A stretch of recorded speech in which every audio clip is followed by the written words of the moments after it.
प्रणम्य परमात्मानं सिद्धं त्रैलोक्यवन्दितं स्वाभाविकचिदानन्द स्वरूपं निर्मलाप्ययम् शुद्धजीवादिद्रव्याणां देशिकं च जिनेश्वरम् द्रव्यसंग्रहसूत्राणां वृत्तिं वक्षे समास्कृतम् जीवमजीवमदत्वम् जिणवरवसहीन जीर्णनिर्पेक्षम्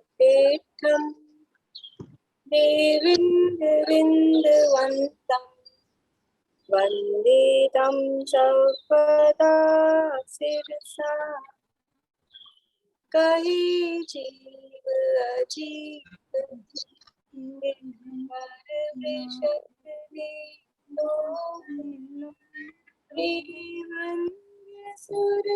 सुरपतिवृन्द से वंदन करूं कर जोर।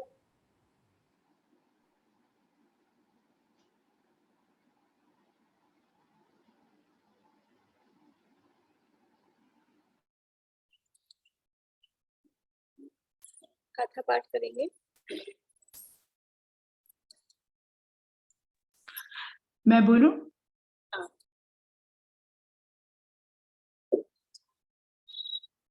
द्रव्य संग्रह के अंतर्गत तीसरा अधिकार मोक्ष मार्ग अधिकार अपना चल रहा है और इसके अंतर्गत मोक्ष मार्ग का तीसरा अवयव। ईयरफोन लगाऊं? कुछ कल ईयरफोन से सही थी क्या आवाज? आवाज आ रही है आप लोगों को?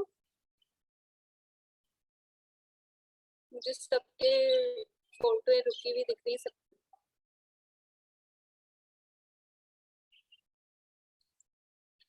साफ आ रही है आवाज आपकी?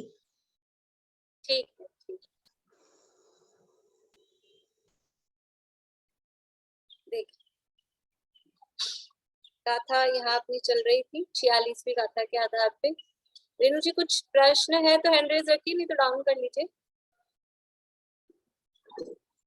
गाथा 46 के आधार पे निश्चय चारित्र का स्वरूप अपन देख रहे थे। गाथा का पाठ करते हैं। बहिरभ्यंतर क्रिया रोहो भव कारणपणासठम नाणिसजं जिनोत्तम तम परमं सम्मचारितम्। संसार के कारणों का नाश करने के लिए ज्ञानी को जो बाह्य और अंतरंग क्रियाओं का निरोध है श्री जिनेन्द्र द्वारा कथित वह परम सम्यक चारित्र है। यानी ज्ञानी इसमें क्या क्या बातें हैं? पहली तो संसार के कारणों का नाश करने के लिए ये प्रयोजन बताया, फिर किसको? तो ज्ञानी को। और क्या है कि बाह्य अंतरंग क्रियाओं का निरोध है। ये तीन काम हुए और ये किसने कहा है? ये जिनेन्द्र भगवान ने कहा है। क्या कहा है? कि ये ही परम सम्यक चारित्र है। तो सम्यक चारित्र, निश्चय चारित्र, परम सम्यक चारित्र किसको होता है? ये ज्ञानी को होता है। क्यों होता है? कि संसार के कारणों का नाश करने के लिए। और किस रूप में होता है? उसका स्वरूप क्या है? कि बाह्य और अंतरंग क्रियाओं का निरोध स्वरूप होता है। किसने इसे चारित्र कहा है? कि जिनेन्द्र भगवान ने इसे चारित्र कहा है। कल हमने टीका अभी अंश देखा था कि तम यानी वह यानी क्या? परमम। परमम यानी परम उपेक्षा लक्षण युक्त। उपेक्षा का क्या अर्थ किया था? उपेक्षा का अर्थ क्या? सुमन जी। न राग न द्वेष, उस रूप में उपेक्षा का किया। उपेक्षा मतलब राग भी नहीं और द्वेष द्वेष भी नहीं, ये उपेक्षा। बढ़िया।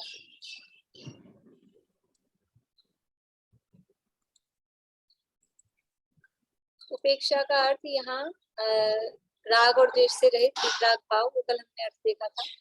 और दूसरा जो उपेक्षा का अर्थ होता है दुनिया में, उपेक्षा का अर्थ है उसको नेग्लेक्ट कर देना, उसको ध्यान नहीं देना।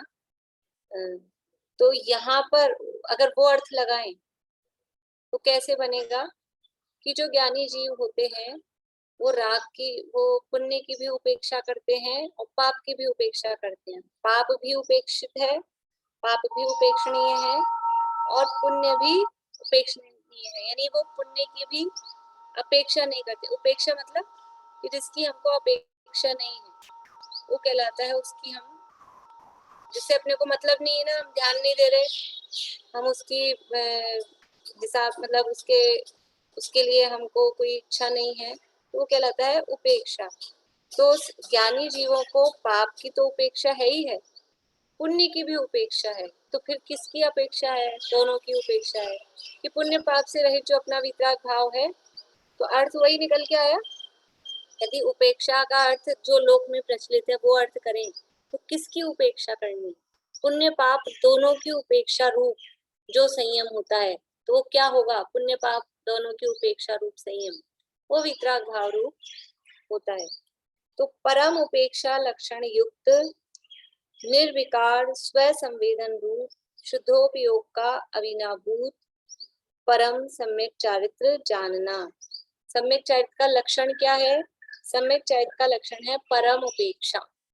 परम उपेक्षा, बिल्कुल उपेक्षा करनी है। इसे कहते हैं ना कि जो ये जैन धर्म है ये स्वार्थी होने का धर्म है, ऐसे ही ये जो यानी हमें जैन धर्म है, जैन धर्म के ही रूप में अपन लगाएं तो ये बिल्कुल दूसरों की बिल्कुल उपेक्षा कर दो, पर की अत्यंत उपेक्षा, बिल्कुल पर, क्योंकि पर अपना है ही नहीं, उससे अपने को मतलब ही नहीं है।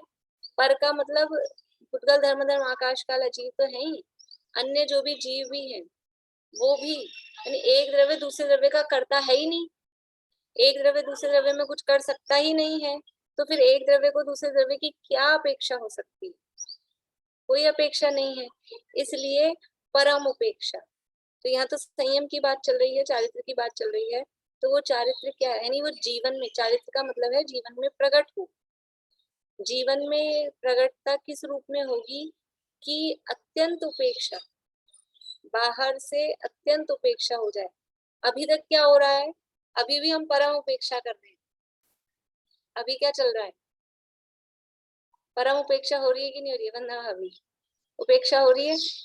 किसकी उपेक्षा हो रही है? अभी भी परम उपेक्षा है, अभी अपनी परम उपेक्षा है, अभी उस वितराग भाव की परम उपेक्षा है। लेकिन वो इसलिए वो संयम नहीं है, क्योंकि जिसकी करनी चाहिए थी उपेक्षा उसकी तो की नहीं, और जिसकी नहीं करनी चाहिए थी उसकी कर रहे हैं, इसलिए वो जीवन में चारित्र प्रकट नहीं, इसलिए उसका नाम मिथ्या चारित्र, इसलिए उसका नाम असंयम है।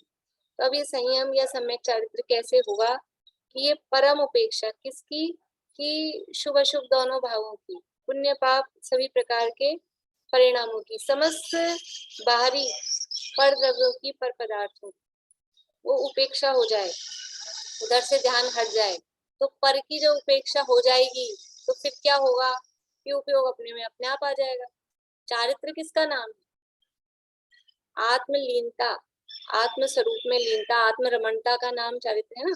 अपनी आत्मा का श्रद्धान वो सम्यक दर्शन है, अपनी आत्मा का ज्ञान वो सम्यक ज्ञान है, और आप रूप में लीन रहे थे, अपने आत्म स्वरूप में लीन हो जाना, लीन हो जाना, उसी में रम जाना, जम जाना, वो सम्यक चारित्र है।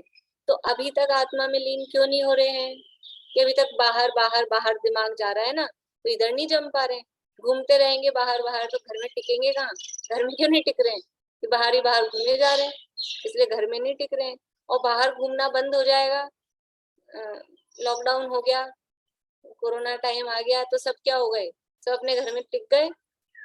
तो ऐसे ही जब बाहर से पूरी बाहर की उपेक्षा हो जाएगी, बाहर कहीं जाना ही नहीं है, तो आत्मा या उपयोग अपने में ही टिक जाएगा। तो वो क्या कहलाएगा? वो सम्यक चारित्र, वो परम सम्यक चारित्र।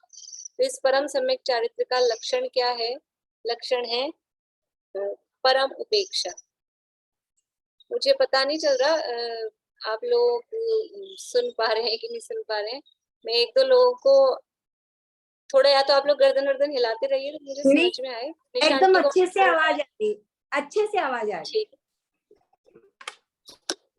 क्योंकि वो आप लोग की इसमें फोटो जो है ना वो सब रुकी रुकी दिख रही है मुझे, इसलिए ठीक है।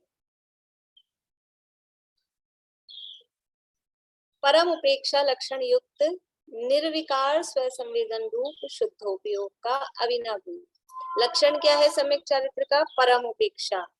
और किसका अविनाभूत है? किसके होने पर वो होता ही है, किसके नहीं होने पर नहीं होता है। अविनाभूत का अर्थ बताया था, अविनाभूत जिसके होने पर जो नियम से हो, जिसके नहीं होने पर जो नियम से नहीं हो।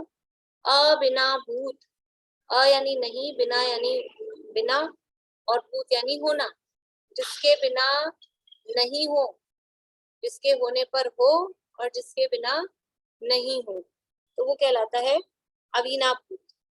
तो किसका अविनाभूत है ये सम्यक चारित्र? की शुद्धोपयोग का, शुद्धोपयोग का अविनाभूत है। शुद्धोपयोग के होने पर ये सम्यक चारित्र होता ही है, और शुद्धोपयोग के नहीं होने पर सम्यक चारित्र नहीं होता है। तो शुद्धोपयोग का अविनाभूत है। और शुद्धोपयोग कैसा है? शुद्धोपयोग है निर्विकार स्व संवेदन रूप, अपने स्व यानी स्वयं के, संवेदन यानी अनुभव, वेदन फीलिंग, अपने आत्मा के अनुभव रूप। और वो कैसा है कि वो जो आत्मा का अनुभव होता है वो, उसमें कोई मलिनता नहीं होती है, या कोई मलिनता उपयोग में रहे या मलिनता रहे तो वो आत्मा का संवेदन होता नहीं। तो स्व संवेदन कैसा है कि वो निर्विकार है, उसमें किसी भी प्रकार की कोई भी, जब आत्मा का अनुभव होता है तब वो राग से होता है, द्वेष से होता है, मोह से होता है, किससे होता है? किसी भी प्रकार का मोह राग द्वेष उस समय नहीं होता है। तो निर्विकार स्व संवेदन रूप शुद्धोपयोग का भूत परम सम्यक चारित्र जानना। वह क्या? निष्क्रिय यानी वो सम्यक चारित्र का क्या करना है वो यह बता रहे हैं। निष्क्रिय नित्य निरंजन विशुद्ध ज्ञान दर्शन स्वभावी निजात्मा से प्रतिपक्षभूत क्रिया व्यापार का, जो क्रिया व्यापार बाह्य में वचन और काया के शुभाशुभ व्यापार रूप है और अंतरंग में मन के शुभाशुभ विकल्प रूप है, उसका निरोध अर्थात त्याग वह परम सम्यक चारित्र है। यानी जो कहा था भैरभ्यंतर क्रिया रोहो, बोलिए सुधा जी। अविनाभूत का क्या बताया आपने, समझ में नहीं आया। इसका अविनाभूत है ना ये, शुद्धोपयोग का अविनाभूत। अविनाभूत, हाँ अविनाभूत का अर्थ, अविनाभूत का अर्थ कौन बताएंगे? बोलिए रेखा। जिसके होने पे जो नहीं हो, मतलब साथ साथ होते हैं दोनों, जिसके होने पे जो नहीं हो साथ साथ, मतलब एक होता है तो जिसके होने पर नहीं हुए तो उल्टा अर्थ हो गया। साथ साथ जिसके मतलब दोनों पर हो, हाँ साथ हाँ साथ होने का सही है। तो जिसके होने हाँ पर हो, जिसके हाँ, नहीं और होने जिस पर, नहीं होने पर नहीं हो। हाँ सम्यक चारित्र के लिए बताया ना आप लोगों ने इसको। ये सम्यक चारित्र किसका अविनाभूत है? शुद्धोपयोग का, यानी शुद्धोपयोग के साथ में होता है। अविनाभूत का सीधा सीधा अर्थ है साथ में होना, यानी जिसके होने पर जो होता है, जिसके नहीं होने पर जो नहीं होता है। ये सब चीज में लगेगा क्या अविनाभूत की? शुद्धोपयोग के लिए लग रहा है, जिसके होने पर हो, जिसके होने पर नहीं हो। सब चीज के लिए मतलब जैसे यहाँ तो शुद्धोपयोग के लिए है, परम सम्यक चारित्र के लिए, कि अगर शुद्धोपयोग होगा तो परम सम्यक चारित्र होगा, और अगर शुद्धोपयोग नहीं है तो वो नहीं होगा। तो अविनाभूत का मतलब यही पर्टिकुलर है कि मतलब बहुत सारी चीजों में लगेगा अविनाभूत का मीनिंग? मतलब बहुत सारी चीजों में, मतलब कि यहाँ पर इसके साथ में, देखिए जिसके साथ से समझ लीजिए कि ऐसा होता है ना, उदाहरण है जैसे कप है तो कप के साथ में वैसे नियम नहीं है लेकिन अपन उदाहरण में समझे कि कप है तो कप के साथ में प्लेट होगी ही। जो बच्चों को सिखाते हैं ना, तो कप एंड सॉसर, तो वो तो वो कप के साथ में प्लेट होगी, कप के बिना प्लेट नहीं होगी, ऐसा। मतलब ये उदाहरण परफेक्ट नहीं है, लेकिन हाँ, हाँ। ऐसा। तो जिसके भी साथ जो हो वो उसका अविनाभ। मान लीजिए हाँ, कि वही। कोई बच्चा है, छोटा बच्चा है, 3 महीने का, 2 महीने का, 1 महीने का, तो वो माँ के साथ अविनाभूत है। माँ होगी तो वो होगा ही, और माँ नहीं होगी तो वो नहीं होगा। ये भी उदाहरण ही है, ये भी एकदम हम परफेक्ट समझ है। लेकिन जहां जहां ऐसी चीज हो कि जिसके होने पर जो हो, जिसके नहीं होने पर जो नहीं। ठीक है सुधा जी? चारित्र से लिया है, इसको शुद्ध प्रयोग से लिया है या चारित्र के साथ लिया है? चारित्र है वो शुद्धोपयोग का अविनाभूत है। चारित्र है वो शुद्धोपयोग के साथ में होता है। शुद्धोपयोग होता है तो चारित्र होता है, शुद्धोपयोग नहीं होता है तो चारित्र नहीं। बोलिए बेटा। हाँ जी, ये तो है ना, एक परिभाषा है, सिद्धांत है। जैसे जहाँ जहाँ धुआं है वहां वहां आग है, जहाँ जहाँ धुआं नहीं है वहां वहां आग नहीं है।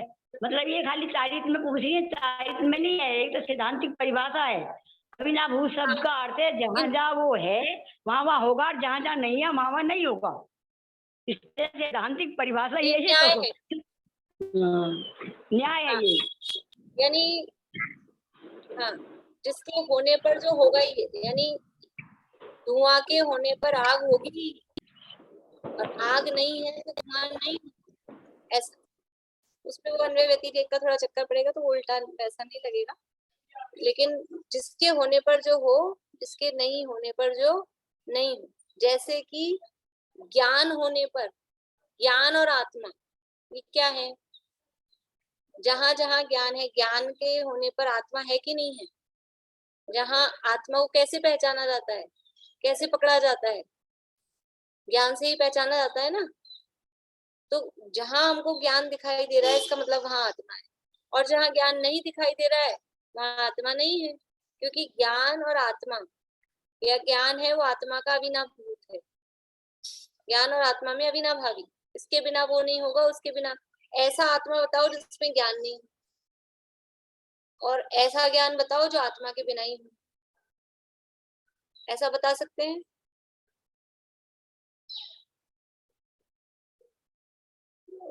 आवाज आ रही है ना आप लोगों को? निशा आंटी बोलिए, आप। हाँ, आ रही है? आ रही है, आवाज आ रही है। देखिए कि सबकी फोटोएं चली गई हैं। ठीक है, आज नेटवर्क ज्यादा डिस्टर्ब कर रहा है। ठीक है, तो कैसा अब यहाँ बता रहे हैं कि उस क्रिया व्यापार की बात बता रहे हैं। बहिरभ्यंतर क्रिया रोधो है ना, तो क्रिया किस क्रिया का निरोध करना है वो बता रहे हैं कि क्रिया कैसी है। क्रिया है आत्मा से उल्टी, आत्मा से विपरीत, ये बता रहे हैं। जिसका निरोध करना है, जिसका निरोध वो चारित्र है, वो क्रिया कैसी है? वो आत्मा से विपरीत है। तो पहले आत्मा का स्वरूप बता रहे हैं, और आत्मा से विपरीत उस क्रिया का निरोध। क्योंकि निरोध किसका करना है? जो आत्मा जैसा है, या आत्मा का स्वरूप है, या आत्मा के अनुरूप है, उसका निरोध थोड़ी ना करेंगे। निरोध तो उसका करेंगे ना जो उससे विपरीत है, उससे अलग है। तो आत्मा से विपरीत जो है उसका निरोध करना है। तो यहाँ पहले आत्मा का स्वरूप बता रहे हैं। आत्मा कैसा है?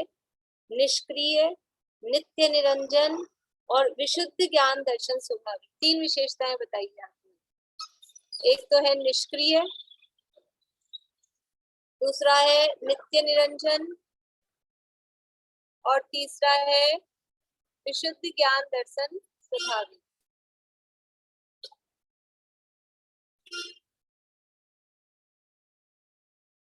निष्क्रिय, निष्क्रिय अर्थात जो कल अपन ने निष्क्रिय के अर्थ देखे थे कि एक तो क्रिया का अर्थ देखा था क्षेत्र से क्षेत्रांतर रूप, तो वो तो क्रिया होती है आत्मा में। दूसरा क्रिया का अर्थ देखा था परिणमन रूप, तो वो भी क्रिया होती है सभी द्रव्यों में। अभी यहाँ निष्क्रिय का क्या अर्थ है? यहाँ कौन सी क्रिया के अभाव रूप निष्क्रिय बता रहे हैं?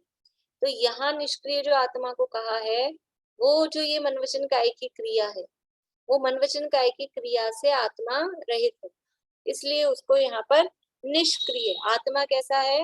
निष्क्रिय। कौन सी क्रिया से रहित है?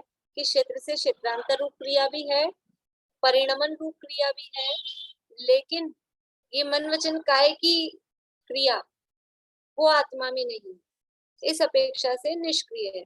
और दूसरा जो कल अपन ने अर्थ देखा था कि यहाँ जो आत्मा को निष्क्रिय कहा, तो ध्रुव जो द्रव्य की बात आती है, ध्रुव द्रव्य, उत्पाद व द्रव्य जिसे हम कहते हैं, तो उत्पाद व है वो तो क्रिया है, और द्रव्य है वो निष्क्रिय रूप है। द्रव्य यानी वैसा ही बना रहना। यहाँ निष्क्रिय कि आत्मा क्रिया से रहित है।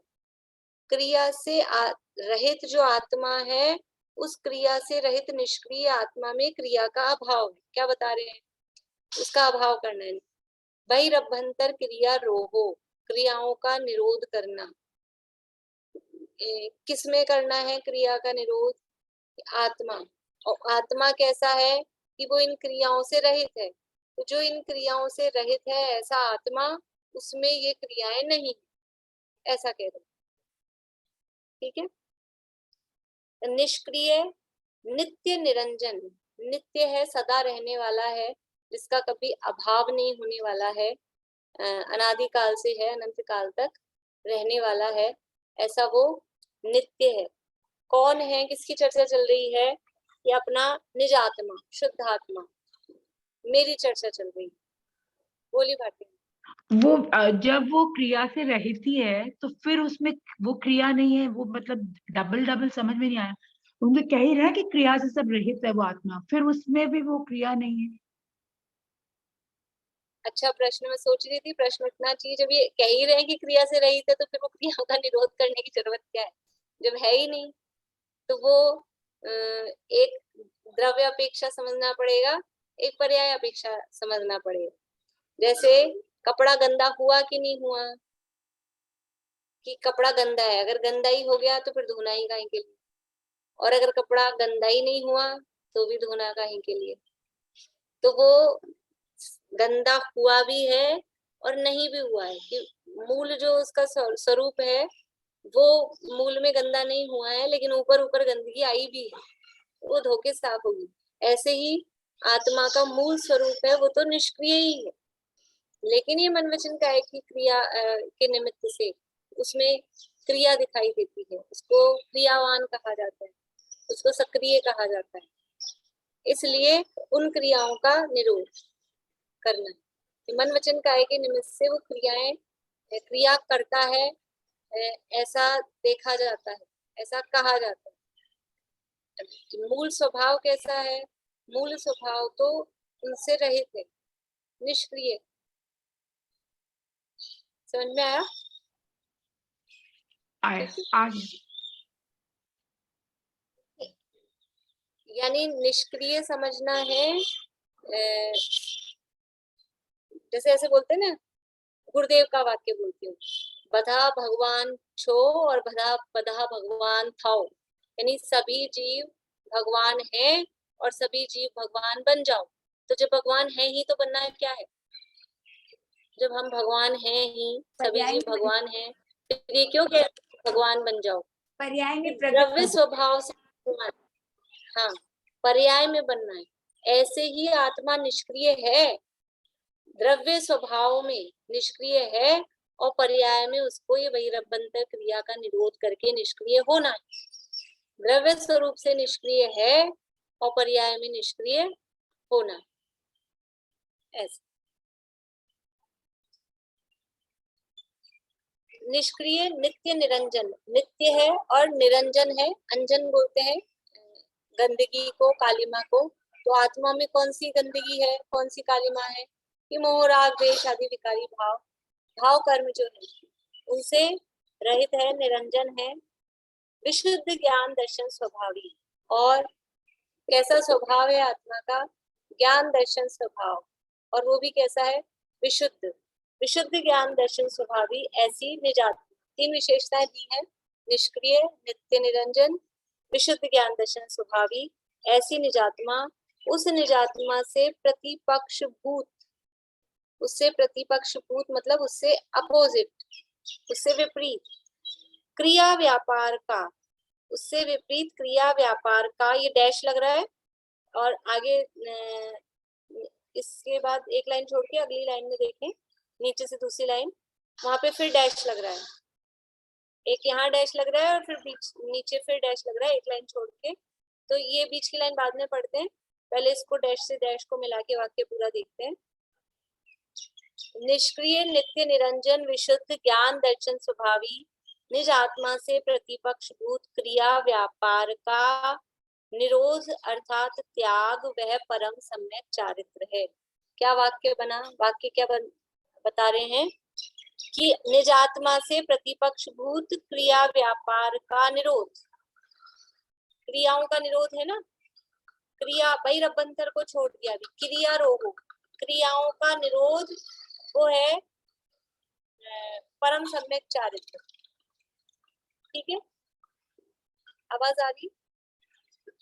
ठीक है, तो ये है परम सम्यक चारित्र। अब वो क्रिया व्यापार किस टाइप का है, क्रिया व्यापार कैसा है, तो वो कह रहे हैं दो प्रकार का है। अब बीच में आ जाइए वापस ऊपर डैश के बाद, जो क्रिया व्यापार बाह्य में वचन और काया के शुभाशुभ व्यापार रूप है और अंतरंग में मन के शुभाशुभ विकल्प रूप है।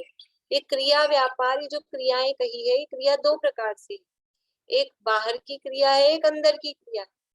बाहर में कैसा है, बाहर में तो वचन और काया के शुभ अशुभ व्यापार रूप है, यानी कौन सी क्रियाओं का निरोध करना है, जो परम उपेक्षा लक्षण कहा था ना, वहां शुभ अशुभ दोनों की उपेक्षा की, वही यहाँ पर है कि कौन सी क्रिया का, कि बाहर में शरीर की और वचन की।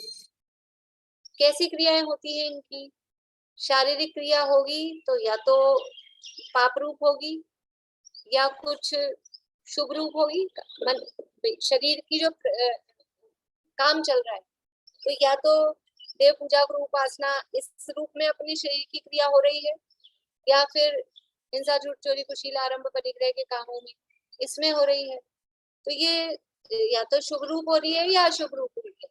इसी तरह से वचन की प्रवृत्ति, वचन की प्रवृत्ति भी या तो शब्द बोले जा रहे हैं, वो पूजन भक्ति स्वाध्याय आदि के ये वचन बोले जा रहे हैं, वो शुभ रूप वचन है, अथवा आरंभ परिग्रह के इस तरह के हिंसा झूठ चोरी कुशील परिग्रह के इन रूप वचन बोले जा रहे हैं, तो वो अशुभ रूप है।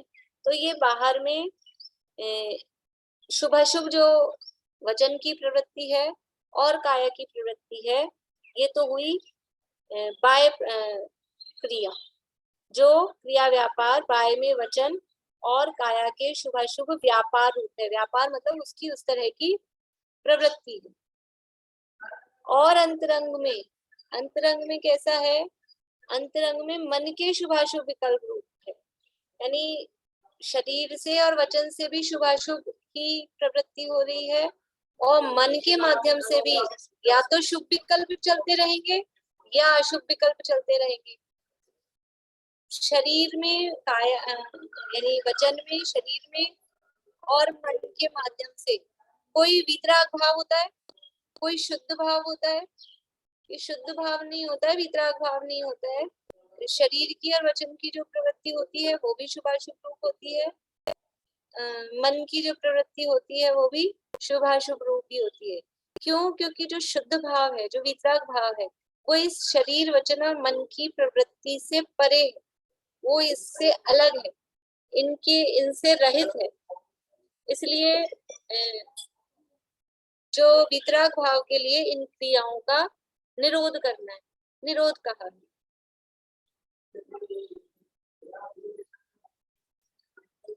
निष्क्रिय नित्य निरंजन विशुद्ध ज्ञान दर्शन स्वभावी निजात्मा से प्रतिपक्ष भूत क्रिया व्यापार का। अब वो क्रिया व्यापार कौन सा, कि जो क्रिया व्यापार बाह्य में वचन और काया के शुभाशुभ व्यापार रूप है और अंतरंग में मन के शुभाशुभ विकल्प रूप है, उसका निरोध अर्थात त्याग वह परम सम्यक चारित्र है। समझ में आया? मुझे आज कुछ आप लोगों के फेस एक्सप्रेशंस नहीं दिख रहे हैं। हाँ, समझ में भी आवाज एकदम बराबर आ रही है ज्योति जी, आपका फेस एकदम अच्छे से दिखाई दे रहा है। अब आप लोगों के नहीं दिख रहे हैं तो मुझे पता नहीं चल पा रहा है। मैं आगे बढ़ती हूँ, ये मेरे ख्याल से हो गया है, समझ में आ गया है। आगे देखते हैं। वह निरोध, उसका निरोध सम्यक चारित्र है ना, इसलिए है। वो जो निरोध किया, किसका निरोध किया? बाहरी क्रिया का और अभ्यंतर क्रिया।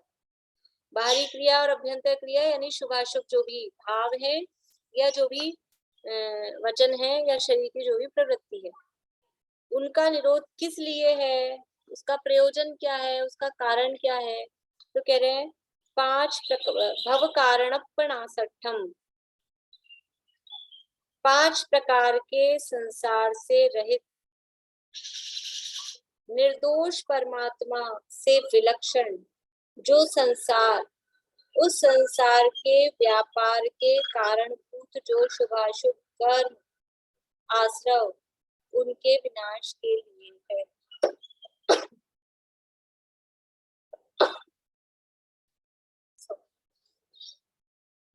किस लिए है ये निरोध? 5 प्रकार के संसार से रहित। 5 प्रकार का संसार कौन सा है? पंच परावर्तन। हाँ, जो पंच परावर्तन है वो 5 प्रकार का संसार, द्रव्य संसार, क्षेत्र संसार, काल संसार, भव संसार और भाव संसार, ये कहलाता है 5 प्रकार का संसार। तो ये जो क्रियाओं का निरोध किया है, ये किस लिए किया है? इससे 5 प्रकार के संसार से जो रहित है, ऐसा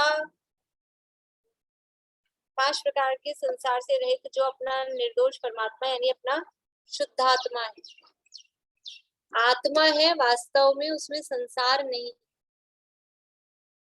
संसार में आत्मा है कि आत्मा में संसार है? क्या है? एक अपन अर्थ करते हैं ना, लोक भावना और संसार भावना। तो संसार में हम हैं कि लोक में हम हैं, संसार हमारे अंदर है कि लोक हमारे अंदर है, इस रूप में अर्थ करते हैं कि लोक में तो हम हैं लेकिन संसार कहाँ है? संसार हमारे अंदर है। अभी यहाँ कह रहे हैं कि जो आत्मा है वो कैसा है? वो 5 प्रकार के संसार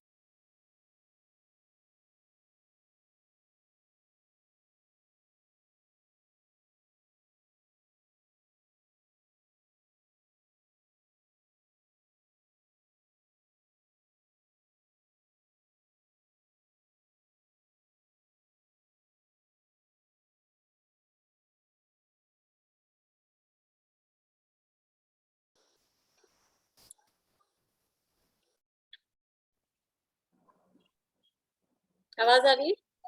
अब आई आवाज, इतनी देर गैप आ गया था। हाँ, 5 प्रकार के संसार से रहित निर्दोष परमात्मा से विलक्षण।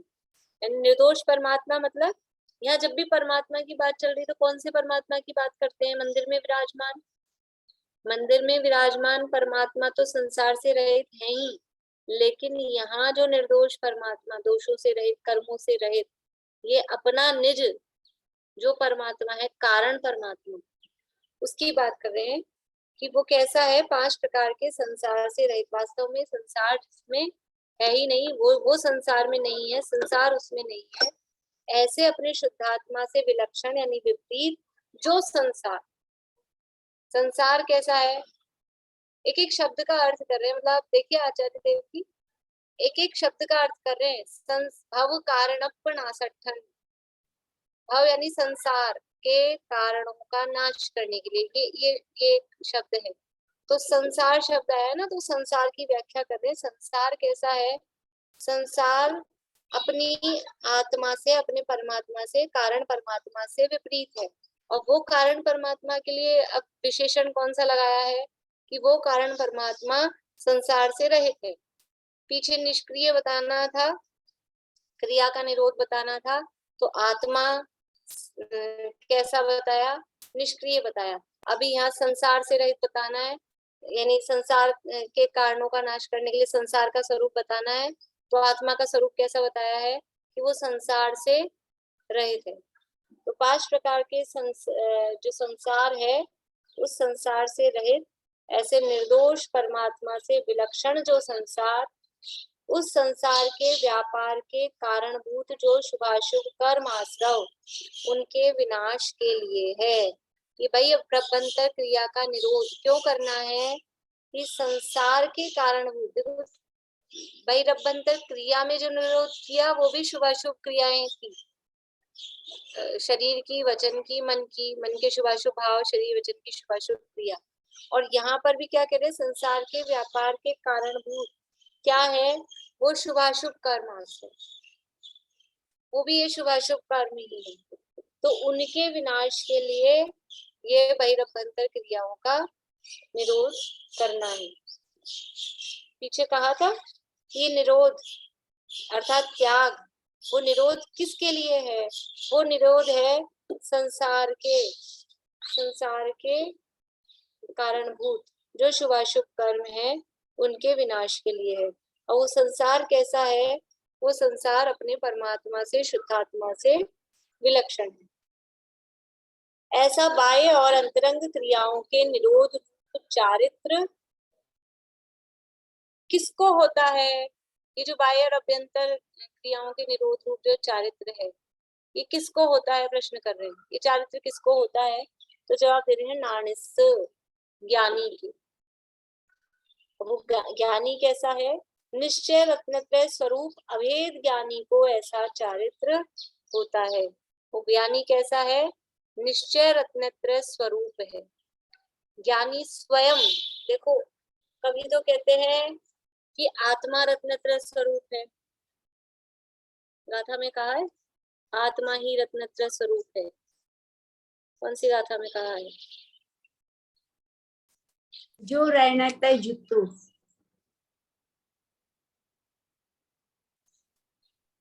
हाँ, नित्यम धम्मोवत। तम्हा तत्तीय निर्दो, तीनों एक ही है। उन तीनों में वो आत्मा वो एक ही है। तो यहाँ भी यही कह रहे हैं कि निश्चय रत्नत्रय स्वरूप अभेद ज्ञानी। वहां तो कहा था आत्मा ही रत्नत्रय स्वरूप है, और अब यहाँ पर्याय की तरफ से बात कर रहे हैं। तो वो पर्याय में वो जो ज्ञान, जिसकी पर्याय में सम्यक रत्नत्रय प्रकट हुआ है, ऐसा वो ज्ञानी, वो उस रत्नत्रय स्वरूप ही है। द्रव्य से उसकी पर्याय अलग नहीं होती कि निश्चय रत्नत्रय अलग हो और ये ज्ञानी अलग। वो ज्ञानी निश्चय रत्नत्रय स्वरूप ही है। आत्मा निश्चय रत्नत्रय स्वरूप है, वो द्रव्य अपेक्षा। और पर्याय में जब ये रत्नत्रय प्रकट हो गया है तो वो पर्याय सहित द्रव्य भी उसी रूप है। तो यहाँ कह रहे हैं कि ज्ञानी कैसा है? वो ज्ञानी निश्चय रत्नत्रय स्वरूप है। और कैसा है? अभेद ज्ञानी। अभेद ज्ञानी अर्थात वो ज्ञान, आत्मा और ज्ञान को या रत्नत्रय को अभेद स्वरूप अनुभव करता है। ऐसा निश्चय रत्नत्रय स्वरूप अभेद ज्ञानी को ऐसा